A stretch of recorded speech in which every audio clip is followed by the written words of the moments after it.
Hello बच्चों, नमस्कार। मैं हूं सीए के सर फ्रॉम के कॉमर्स अकेडमी नासिक। और दोस्तों, स्वागत है आपका के सीए के ऐसे यूट्यूब प्लेटफॉर्म पे जहां पे आपको एजुकेशनल अपडेट और क्वालिटी कंटेंट दोनों चीजें मिलेगी। तो दोस्तों, अगर आप फाइनल ईयर के स्टूडेंट हो, फाइनल ईयर के फाइनल सेमेस्टर के स्टूडेंट हो, तो ये लेक्चर आपके लिए है। पुणे यूनिवर्सिटी वालों, EY बीकॉम सेमेस्टर नंबर 6, जिसमें सब्जेक्ट है compulsory subject number 364 auditing and taxation 2, उसके पेपर पैटर्न के बारे में हम बात करने वाले हैं। So students, 2019 CBCS latest syllabus जो है पेपर पैटर्न है, उसके बारे में हम बात करेंगे।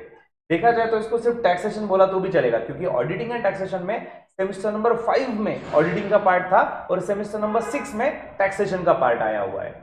सो बच्चों, टैक्सेशन ये ऐसा सब्जेक्ट जिसका कोई बेस नहीं है सेमेस्टर 6 तक, right?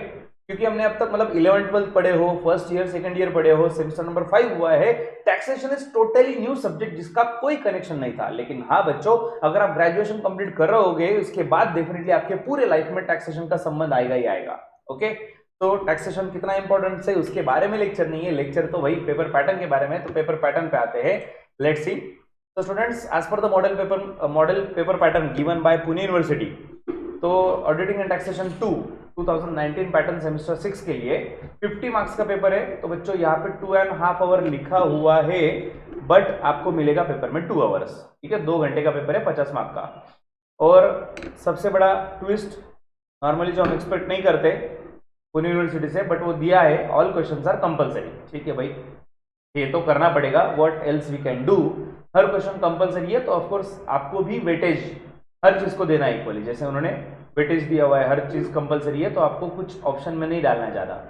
And students, of course calculator is allowed Pune university. अगर आप बीकॉम के स्टूडेंट हो या बीबीए के स्टूडेंट हो, टैक्सेशन हो, अकाउंटिंग वगैरह, ये सब सब्जेक्ट में कैलकुलेटर अलाउड ही होता है। Now question number 1A, select the correct option from the following multiple options. दोस्तों, we can say FIB, that is fill in the blanks, जिसे हम बोलते हैं MCQ वाला FIB है, मतलब 4 ऑप्शन भी दिए हैं फिल इन द ब्लैंक्स। ठीक है, 1 2 3 4 5, बस 5 ही दिए, मतलब इसमें ऑप्शन में कुछ नहीं है। 5 फिल इन द ब्लैंक्स है, उसमें से 5 के 5 आपको अटेम्प्ट करना है। ठीक है, तो बच्चों, ऑप्शन बहुत बार ऐसा होता है, 4 ऑप्शन में कंफ्यूजन हो जाता है, सेम सेम लगता है, ये करूँ या वो, थोड़ा सा सोच के करिएगा। इसमें एरर ऑफ मार्जिन नहीं है, मतलब एक्स्ट्रा क्वेश्चन नहीं दिए कि अगर 7 में से 5 कर लो, 2 गलत हुए तो भी चलेगा, तो ऐसे टाइप नहीं है, 5 में से 5 करने हैं। और ये क्योंकि फ्री वाले मार्क्स होते हैं, जुगाड़ वाले मार्क्स होते हैं, तो इसमें तो गवाना ही नहीं है। Next, right the following definitions. So बच्चों, एज यू कैन सी 1 2 3 4 5, ये 5 डेफिनेशन पूछे हुए हैं 5 मार्क्स के लिए। Of course 1 definition for 1 mark. तो 1 मार्क अगर वेटेज है तो आंसर भी 1 मार्क की तरह लिखो। हम कहीं पे भी एक्सप्लेनेशन देना शुरू कर देते हैं बच्चों, मतलब जैसे कि पर्सन, अभी कोई लिख के क्या आएगा, पर्सन मतलब ऐसा इंडिविजुअल होता है, उसको 2 हाथ होते हैं, 2 पैर होते हैं। अगर ऐसा लिख के आएंगे तो 2 लात मिलेंगे बच्चों, काय को मार्क्स मिलेंगे, और फिर हम बोलेंगे यूनिवर्सिटी मार्क्स नहीं देती। क्यों, किस खुशी में मार्क्स देगी? पर्सन की प्रॉपर डेफिनेशन दी है, बताया हुआ है कि भाई कौन होता है पर्सन इनकम टैक्स के केस में। इंडिविजुअल होता है, कंपनी होता है, कोऑपरेटिव सोसाइटी होता है, ये सब इंडिविजुअल्स, ये सब पर्सन होते हैं। असेसी, जिसको टैक्स पेबल आ रहा है, तो ये सब दिया हुआ है डेफिनेशन, अच्छे से पढ़ो। नॉर्मली क्या होता है, टैक्सेशन में जो सॉल्विंग वाले क्वेश्चन पे उस पर ज्यादा फोकस किया जाता है और थ्योरी को कंप्लीटली इग्नोर किया जाता है। बच्चों, इग्नोर मत करिए, 5 मार्क भी हमारे लिए इंपॉर्टेंट है। 50 में से 5 मार्क बड़ी बात होती है। तो 5 में से 5 मार्क के लिए ऑप्शन में एक भी नहीं है, 5 में से 5 डेफिनेशन। तो आपको बेसिक कंसेप्ट जो है टैक्सेशन की वो पता होना जरूरी है, मैंडेटरी है, दूसरा ऑप्शन ही नहीं, प्लान भी है ही नहीं, आपको थ्योरी पढ़ना है।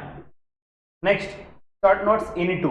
चलो भाई, यहाँ पे थोड़ा सा कुछ तो भी नजर आया, ऑप्शन 3 में से 2 पूछा है, तो भी एक ऑप्शन में से, ठीक है, एक ही तो ऑप्शन में है। बच्चों, अगर आप डेफिनेशन देखो, पर्सन या एनुअल इंफॉर्मेशन या फिर TDS, short term capital gain, allowances. Basically allowances देखो तो सैलरी के टॉपिक से पूछा हुआ है, शॉर्ट टर्म कैपिटल गेन मतलब कैपिटल गेन वाला पार्ट पूछा है। और अगर आप ये देखो तो ये नॉर्मली बेसिक कंसेप्ट जो है इनकम टैक्स से रिलेटेड, उसमें से पूछा हुआ है। ठीक है, अगर शॉर्ट नोट्स की बात करें, perquisite, again perquisite is a part of salary, provident fund is a part of salary. Types of house property बोले तो ये हाउस प्रॉपर्टी का टाइप है। ठीक है, तो आप देख रहे हैं बच्चों सैलरी को कितना इंपॉर्टेंस दिया जा रहा है, इवन थ्योरी में भी सैलरी का क्वेश्चन आएगा, वो तो आगे की बात, लेकिन ये जो 2 शॉर्ट नोट्स पूछे 5 मार्क्स ईच, 5 इंटू 2 10, तो ऐसे टोटल ये फर्स्ट क्वेश्चन अभी कंप्लीट हुआ। ओके, तो फर्स्ट क्वेश्चन में क्या क्या था, 5 मार्क के fill in the blanks plus 5 mark के डेफिनेशंस और 10 मार्क का शॉर्ट नोट, तो 20 मार्क का तो ये हो गया कंप्लीट थ्योरी। 50 में से 20 ये थ्योरेटिकल बेसिस पे हो गए। अब फाइनली जिस चीज का हम करते हैं इंतजार, सॉल्विंग वाले क्वेश्चन कहाँ है सर, तो दोस्तों सॉल्विंग वाले क्वेश्चन आ गए और यहाँ पे ऑप्शन दिया गया है solve 3 problem out of 4।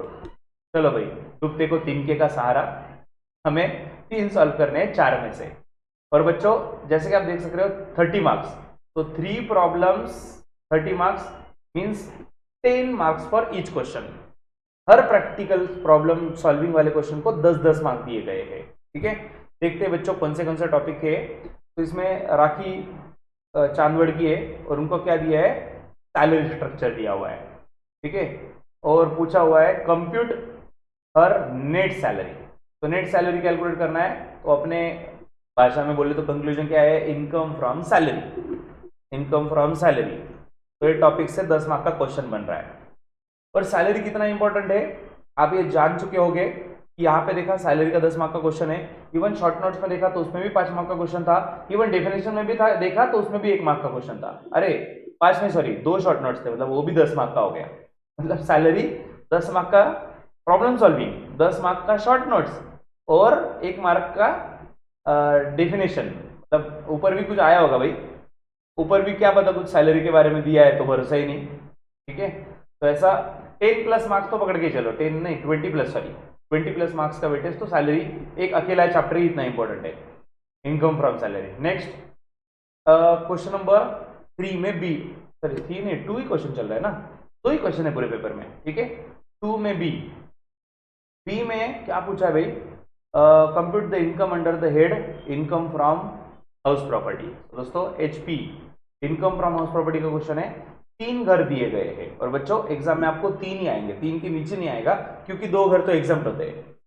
Okay, अगर आप पुराने क्वेश्चन पेपर देख लो ओल्ड पैटर्न वाले, तो उसमें 2-2 घर भी मिल जाएंगे आपको क्योंकि 2 में से एक ही एग्जाम था। अभी 2 घर तो एग्जाम्प्ट ही होते हैं, तो 3 प्रॉपर्टी आपको नॉर्मली दी जाएगी और 10 मार्क का वेटेज है तो 3 हाउस प्रॉपर्टी तो आपको दी जाएगी। ठीक है, तो इसका भी फिक्स पैटर्न है बच्चों। हाउस प्रॉपर्टी का कैसे क्वेश्चन सॉल्व करते हैं अगर आपने नहीं देखा है तो ऊपर देख लीजिएगा आई बटन पे क्लिक करके इनकम फ्रॉम हाउस प्रॉपर्टी का आप लेक्चर देख लीजिए, हाउ टू कैलकुलेट इनकम। ठीक है, तो 10 मार्क का ये हो गया हाउस प्रॉपर्टी वाला क्वेश्चन। नेक्स्ट C2C, ये जो क्वेश्चन दिख रहा है भाई प्रॉफिट एंड लॉस दिया हुआ है, मतलब डेफिनेटली PGBP का क्वेश्चन है। So compute taxable income of business from Mrs Vedika.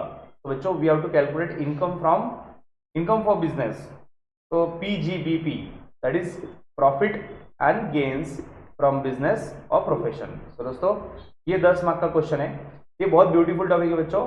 Profit and loss account दिया है, बस इसमें से कुछ डिसअलाउड मतलब कुछ एक्सपेंडिचर होते हैं जो डिसअलाउड होते हैं, बस प्लस माइनस करना है। प्लस माइनस पे पूरा गेम है, लेकिन वो प्लस माइनस भी आना चाहिए। प्लस क्या करे माइनस क्या करे, ये सब कुछ करने के बाद हमें इनकम मिल जाएगा बिजनेस से। ठीक है, नेक्स्ट 2D, क्वेश्चन नंबर 2 में लास्ट D वाला क्वेश्चन। हमें बहुत सारी इनकम दी, देखो बच्चों सैलरी भी दिया, हाउस प्रॉपर्टी भी दिख रहा है, कैपिटल गेन भी दिख रहा है, उसके साथ साथ अदर इनकम भी है, मतलब इनकम फ्रॉम अदर सोर्सेज भी दिख रहा है।